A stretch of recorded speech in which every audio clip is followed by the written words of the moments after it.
Hello everyone. So today we are back again with the cell division topic on which we are talking about the chromosomes. तो हमने last video में अपनी chromosomes के बारे में पता करा था कि क्रोमोसोम्स क्या होते हैं, उनकी डिस्कवरी के बारे में पढ़ा था और हाउ दे लुक लाइक.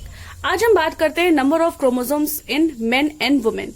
तो अगर हम बात करें कि नंबर ऑफ क्रोमोसोम्स तो मेन और वुमेन में कितने रहते हैं, यानी कि अगर हम ह्यूमन बीइंग से बात करें तो कितने होते हैं. तो each man and women are having 46 chromosomes. Okay, 46 chromosomes होते हैं और पेयर्स कितने होते हैं 23. 46 each they are having chromosomes and 23 pairs. जैसे कि अगर मैं यहां पे आपको बताऊं तो 46 in man and 46 in women and 23 pairs each. यानी कि 46 मेन में होंगे, 46 वुमेन में पाए जाएंगे और दोनों में क्या होंगे 23 पेयर्स होंगे. ओके, नाउ अब 23 पेयर्स में से अगर मैं बात करूं तो 23 पेयर्स में से 22 जो होते हैं वो ऑटोसोम्स होते हैं.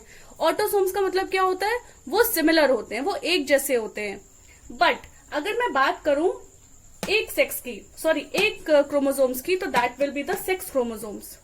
ओके, अगर 23 पेयर है, 23 पेयर में 22 तो हमारे ऑटोसोम्स हैं, लेकिन एक क्रोमोसोम ऐसा होता है जो कि सेक्स क्रोमोसोम्स होता है और वो कौन से होते हैं, that are the X Y and X x.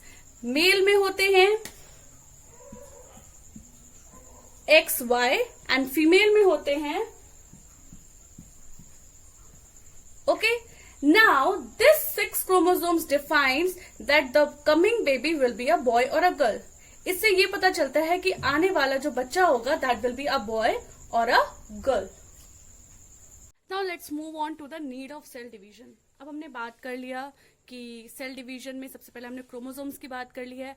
अब हम बात करेंगे कि सेल डिवीजन की जरूरत ही क्या है.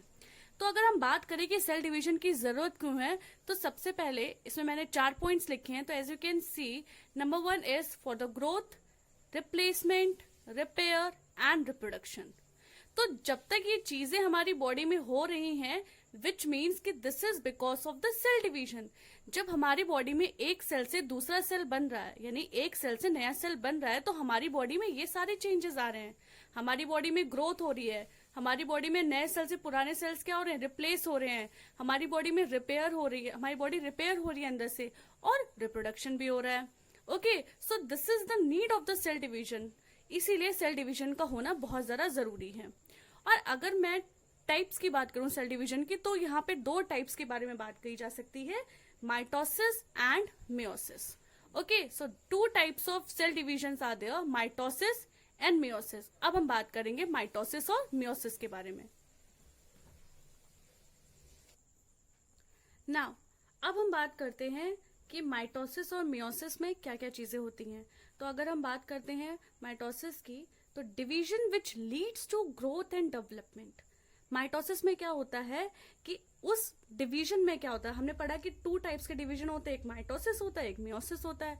अब जो माइटोसिस का डिवीजन होता है उसमें क्या होता है, हमारी बॉडी का ग्रोथ और डेवलपमेंट होता है.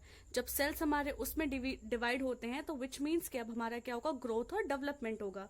और अगर हम मियोसिस की बात करें तो division which Leeds for the formation of gametes, that is sex cells, which means कि हम कह सकते हैं कि रिप्रोडक्शन हो सकता है इसमें, रिप्रोडक्शन होगा इसमें.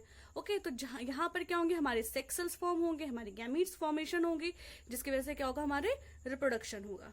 Okay, so I hope this much is clear to you all. और नेक्स्ट वीडियो में मैं आपसे बात करूंगी इन डिटेल माइटोसिस और मियोसिस के बारे में. So I hope you all like this. So thank you everyone.